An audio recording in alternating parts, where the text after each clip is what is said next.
وسادة الأجلاء وأساتذة الأعزاء، إني أريد أن ألقي بين أيديكم خطبة عربية يسيرة سهلة حول موضوع التوبة في هذا المجلس المبارك، فأرجو من الحاضرين المستمعين جميعا أن يلتفتوا إلي ويشجعوني على عملي هذا. عباد الله، إن الله تعالى خلق الإنسان وخلق الجنة والنار وخلق كل شيء زوجين، فبعث الله هذا الإنسان إلى العالم لأن يمتحنه كما ذكر في التنزيل العزيز: خلق الموت والحياة ليبلوكم أيكم أحسن عملا وهو العزيز الغفور. فقد أمر ببعض الأمور للقيام بها ونهى عن بعضها للاحتراز عنها.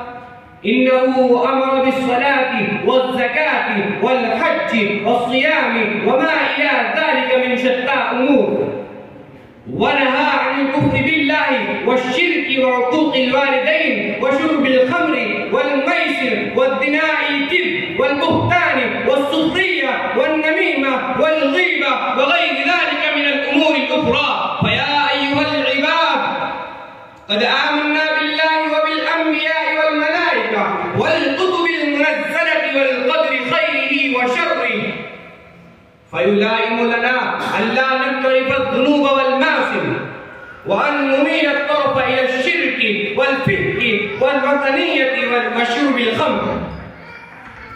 فيا أيها الإخوان، يجب علينا أن نتوب من هذه الذنوب المؤذية والمعاصي الهالكة الحالكة، لأن الله تعالى يقول في كتابه الباقي القرآن الكريم بصيغة الأمر: توبوا إلى الله جميعا أيها المؤمنون لعلكم تفلحون. وقال في موطن آخر: يا أيها الذين آمنوا توبوا إلى الله توبة نصوحا.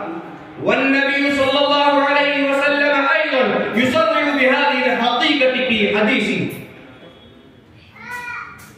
فيا أيها المسلمون، انظروا في هذا الحديث الشريف والتفتوا إلى فرح الرب الكريم وقت توبة العبد المنيب. قل يا عبادي الذين أسرفوا على أنفسهم لا تقنطوا من رحمة الله وإن الله يغفر الذنوب جميعا وهو الغفور الرحيم. في التوبة نجاح وفي النجاح رضوان من الله. والسلام عليكم ورحمة الله.